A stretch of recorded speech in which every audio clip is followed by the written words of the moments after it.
एक गांव में द्रोण नाम का ब्राह्मण रहता था। वह बहुत गरीब था। न उसके पास पहनने के लिए अच्छे कपड़े थे और न ही कुछ खाने को था। ब्राह्मण जैसे तैसे भिक्षा मांगकर अपना गुजारा कर रहा था।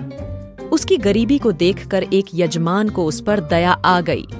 उसने द्रोण को बैलों का एक जोड़ा दान में दे दिया।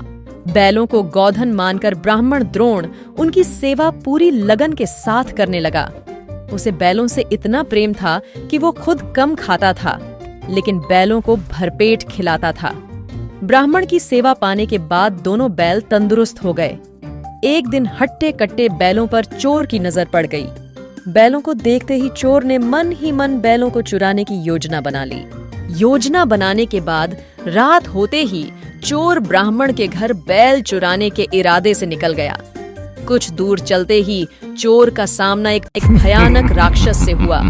राक्षस ने चोर से पूछा, कौन है तू इतनी रात को कहाँ जा रहा है? चोर ने कहा, मैं चोर हूँ, ब्राह्मण के बैल चोरी करने जा रहा हूँ। चोर की बात सुनकर राक्षस बोला, मैं भी तुम्हारे साथ चलता हूँ। मैं कई दिनों से भूखा हूँ। मैं उस ब्राह्मण को खाकर अपनी भूख शांत करूंगा और तुम उसके बैल ले जाना। ब्राह्मण के घर पहुंचकर राक्षस बोला, पहले मैं ब्राह्मण को खा लेता हूँ, उसके बाद तुम बैल चुरा लेना। चोर ने कहा, नहीं, पहले मैं बैल चुराऊंगा, उसके बाद तुम ब्राह्मण को खाना। अगर तुम्हारे आक्रमण से ब्राह्मण जाग गया तो मैं बैल चुरा नहीं पाऊंगा। फिर राक्षस बोला, जब तुम बैल खोलोगे तो उसकी आवाज से भी ब्राह्मण जागकर अपनी रक्षा कर सकता है। मैं इस चक्कर में भूखा रह जाऊंगा। राक्षस और चोर दोनों इसी तरह बहस करते रहे। एक दूसरे की बात मानने को उनमें से कोई तैयार नहीं था।